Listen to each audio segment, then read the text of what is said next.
Salut, bienvenue sur Résumé du film. Un type se réveille dans le futur et découvre que l'humanité a dégénéré. Il est maintenant l'homme le plus intelligent de la planète. Aujourd'hui, je vais vous présenter le film de science-fiction américain intitulé Idiocratie. La prémisse du film se déroule en 2005. Au début du film, on nous dit que l'évolution humaine est à un tournant. La plupart des théories de science-fiction prédisent que l'avenir de l'homme sera plus avancé, avec des personnes plus intelligentes. Mais comme les humains sont déjà au sommet de la chaîne alimentaire, leur évolution prend un mauvais tournant. Les gens deviennent plus stupides avec le temps. Dans ces conditions, le caporal Joe Bowers, bibliothécaire de l'armée américaine, est approché par ses supérieurs qui lui proposent de participer à une expérience importante. Joe, qui avait prévu de rester bibliothécaire jusqu'à sa retraite, est contrarié, mais il doit suivre les ordres. Puis, on nous emmène à une réunion privée entre des militaires de haut rang. Le général Collins présente ses idées aux autres officiers. Il dit que les scientifiques ont inventé une capsule d'hibernation humaine qui peut préserver les êtres humains pendant une durée indéterminée. C'est pour que les humains puissent préserver leurs meilleurs hommes dans la fleur de l'âge et les faire revivre en cas de besoin. Ils ont choisi Joe pour être la première expérience test car c'est un militaire normal, qui n'a pas de famille. Ils avaient également besoin d'une femme pour l'expérience, mais ils n'avaient pas le profil parfait dans l'armée. Ainsi, Collins choisit une prostituée nommée Rita. Il montre aux officiers des photos de lui et du manager de Rita, Upgrade, faisant la fête ensemble. Ce qui met tout le monde mal à l'aise. Il termine sa présentation en disant que les sujets seront placés dans les capsules le lendemain et que l'expérience durera un an. L'expérience était totalement confidentielle. Les fonctionnaires présents dans la salle ne sont pas autorisés à partager l'information avec qui que ce soit. Le lendemain, Joe et Rita sont ensemble dans une salle d'attente. Joe se présente et demande à Rita de quel secteur elle est originaire. Ne voulant pas révéler qu'elle est une prostituée, Rita lui dit qu'elle est peintre. Ensuite, ils sont tous les deux mis sous perfusion et dans 2 caissons d'hibernation humain. Rita panique et essaie de se lever, mais Joe lui assure que les scientifiques savent ce qu'ils font. Il lui dit qu'ils ne seront à l'intérieur que pendant un an et que tout ira bien. Enfin, les deux sont scellés à l'intérieur des capsules. Cependant, les choses commencent à mal tourner lorsque l'officier Collins est arrêté dans une tentative de réseau de prostitution. Avec lui, Upgrade est également arrêté pour avoir été le gérant d'un réseau de prostitution. Au final, plus personne n'est là pour s'occuper des capsules d'hibernation. À cause d'un scandale, la base militaire est fermée et le bâtiment où se trouvent les capsules est démoli. Joe et Rita restent en sommeil dans leurs capsules au fil des années. Si les choses se présentent mal pour ces deux-là, elles sont encore pires pour l'humanité. Les humains commencent à devenir plus stupides à un rythme effrayant. Le graphique de QI se dégrade avec le temps. Certaines personnes ont bon espoir que le génie génétique et la science pourront corriger ces tendances de l'évolution. Mais les scientifiques les plus intelligents du monde se concentrent sur des expériences stupides comme essayer d'inverser la perte de cheveux et de prolonger les érections. Entre-temps, la population explose et l'intelligence continue de décliner jusqu'en 2505. Pendant toutes ces années, les gens n'ont pas été capables de résoudre des problèmes humains de base comme l'élimination des ordures. Donc les ordures ont été empilées pendant des siècles sans aucun plan. Cela crée la grande avalanche d'ordures de 2505.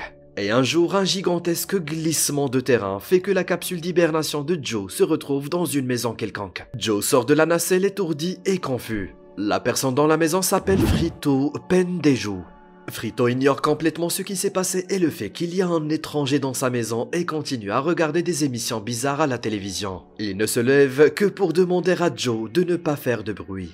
Nous voyons que son canapé a aussi des toilettes pour qu'il n'ait pas à se lever sans cesse. Il envoie ensuite Joe par la fenêtre à coups de pied. Le monde extérieur semble déroutant pour Joe et il se dit que tant de choses ont changé en un an seulement. Mais il ne sait pas qu'il est revenu en l'an 2505. Il voit un groupe de personnes au bord de la route qui parlent en argot et en grognement. Joe est capable de les comprendre, mais lorsqu'ils parlent normalement, il l'insulte et le chasse. Joe, confus, se sent également étourdi et décide de se rendre dans un hôpital voisin. Là, il se rend à la réception et lui dit qu'il vient de l'armée. La femme ne comprend rien et appuie simplement sur l'un des nombreux boutons de son bureau. Une voix demande à Joe de se rendre dans la zone de diagnostic sur la droite.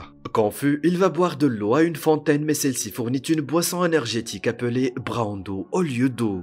Lorsque Joe demande à un passant où il peut boire de l'eau, l'homme se moque de lui parce qu'il veut boire quelque chose qu'on utilise dans les toilettes.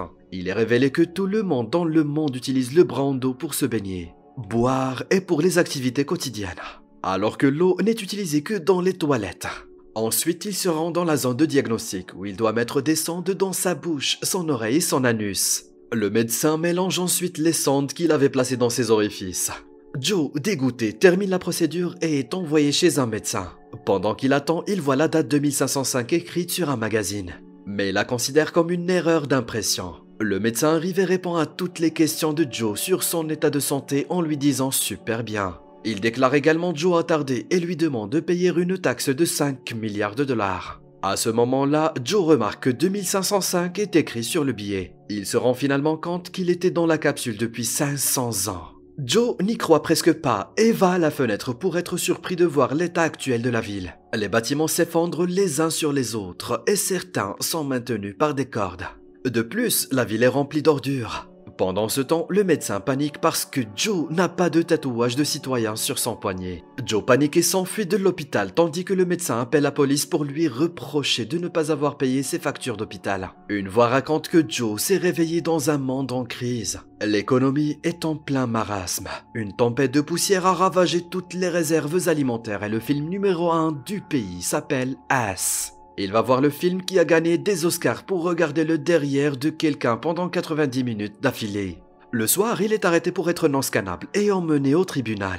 Là, on lui donne un avocat qui se trouve être Frito Pendejo, le premier type que Joe a rencontré en 2505. Frito se moque de lui et tout le monde dans la cour rit. Joe présente son cas de manière raisonnable et explique pourquoi il n'est pas scannable. Mais les avocats et le juge se moquent de lui. Finalement, le juge le déclare coupable et le condamne à la prison. Pendant ce temps, Rita sort également de la nacelle et essaie de contacter son manager et petit ami Upgrade. Elle n'y parvient pas car le téléphone lui demande 2000 $ pour le contacter. À ce moment-là, elle est abordée par un homme à qui elle fait un tour pour avoir son argent. En même temps, Joe est emmené dans un centre de tatouage automatisé où les citoyens reçoivent le tatouage d'identification qui les rend scannables. La machine lui demande son nom, mais Joe commence à expliquer qu'il n'est pas sûr de ce qui se passe. Pour cette raison, la machine lit son nom comme « pas sûr » et le tatoue sur son poignet. Les personnes qui l'entourent commencent également à l'appeler « pas sûr ».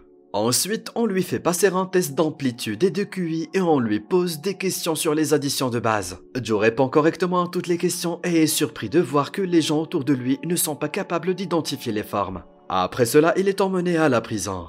Et il commence enfin à réaliser que tout le monde dans le monde actuel est stupide. Alors, il dit au gardien qu'il est censé sortir de prison aujourd'hui. Le gardien stupide le laisse partir, mais les alarmes indiquent qu'un détenu s'est enfui et la police le poursuit dans les rues. Joe parvient à leur échapper et retourne chez Frito. Il pense que quelqu'un a créé une machine à remonter le temps au cours des 500 dernières années et demande à Frito de l'aider à en obtenir une. Frito n'est pas d'accord pour aider Joe, mais ce dernier le trompe en lui disant qu'il lui donnera 8 milliards de dollars pour son aide. Finalement, Frito révèle qu'il sait où se trouve la machine à remonter le temps. À ce moment-là, la police frappe à la porte à la recherche de Joe. Les deux s'enfuient par la fenêtre et se dirigent vers le musée. Sur leur chemin, ils rencontrent Rita qui arnaque toujours le même type. Rita monte dans la voiture et s'inquiète que Upgrade vienne chercher l'argent qu'elle lui doit, ignorant toujours qu'il est déjà mort. Pendant qu'il roule, un objet provenant de l'extérieur de la voiture scanne le poignet de Joe et la police est informée de sa localisation. La batterie de la voiture s'épuise et ils en sortent. Juste après, la police s'approche de la voiture et tire dessus. Un peu après, un groupe de personnes arrive et commence à se battre. Joe, Frito et Rita s'enfuient dans l'espoir de rejoindre la machine à remonter le temps. Joe les emmène ensuite à Costco, qui est maintenant la place de marché général. Il prétend même avoir étudié le droit à Costco.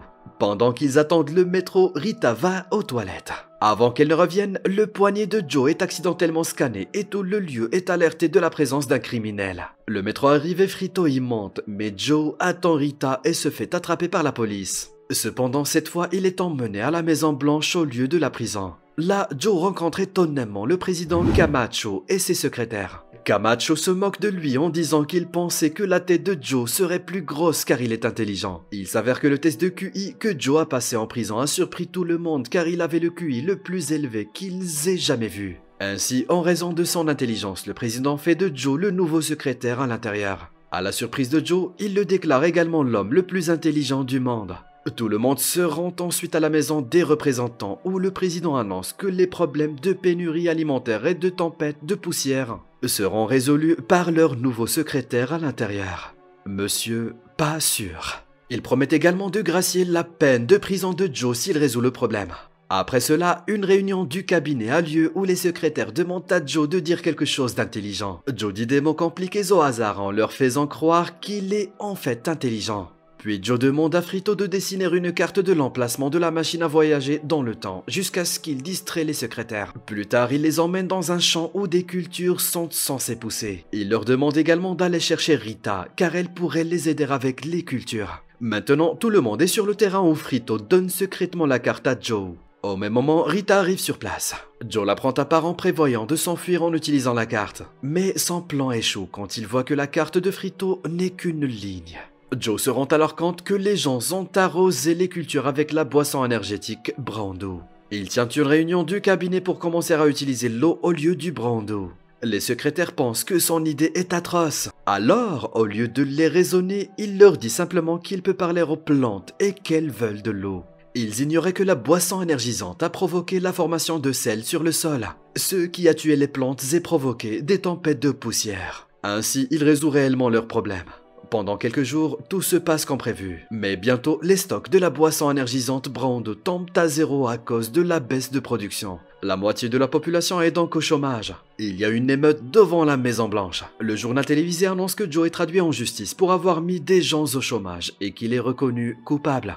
Il est condamné à une nuit en réhabilitation. Dans le Nouveau Monde, on parle de réhabilitation lorsqu'un criminel est poursuivi par un gros camion dans une arène alors qu'une foule de spectateurs acclame le camion. La réhabilitation se termine le plus souvent par la mort du criminel.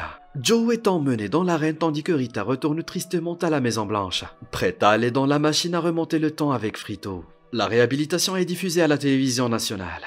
Joe est poursuivi par un énorme camion tueur alors qu'il se déplace dans une petite voiture. À ce moment-là, Rita remarque un rosier qui pousse à l'extérieur. Elle réalise que l'idée de Joe d'arroser les plantes a fonctionné et demande à Frito de l'emmener à l'arène. Elle prévoit de diffuser les récoltes à la télévision pour que la punition de Joe soit pardonnée. Pendant ce temps, Joe essaie toujours de sauver sa vie du camion de la mort. Rita y arrive à temps et soudoie un caméraman pour qu'il accompagne Frito et filme les cultures en pleine croissance. Elle se rend ensuite dans la salle de surveillance et prend le contrôle du panneau de commande. Frito arrive enfin au champ et filme les cultures. Le clip est diffusé sur le grand écran. Voyant cela, le président Camacho sauve Joe de la mort et lui pardonne sa punition, ce qui fait éclater la foule en applaudissements. Maintenant, tout le monde est à une fête de fraternité dans la Maison Blanche. Rita révèle qu'elle ne veut pas rentrer chez elle car elle préfère l'avenir. Joe est surpris mais ne la force pas à venir avec lui. Les deux hommes se disent un dernier au revoir, mais avant que Joe ne parte, le président l'appelle sur l'estrade et le déclare nouveau vice-président. Tout le monde regarde Joe avec des yeux pleins d'espoir pour qu'il accepte de rester en 2505. Ensuite, une personne qualifie la machine à remonter le temps de manège stupide. Frito emmène Joe confus vers la machine et il est finalement révélé que la machine à remonter le temps est en fait un manège pour enfants. La scène se déroule quelques mois plus tard lorsque Joe est élu président des États-Unis et que Rita devient sa femme et la première dame. Sous sa direction, une nouvelle ère s'est ouverte et les gens ont espéré que les humains pourraient à nouveau être intelligents. Il a même 3 enfants avec Rita qui sont réputés être les enfants les plus intelligents du monde. J'espère que vous avez apprécié ce résumé. Dites-nous dans les commentaires ce que vous pensez du film et abonnez-vous à notre chaîne pour voir plus de vidéos comme celle-ci. Merci d'avoir regardé.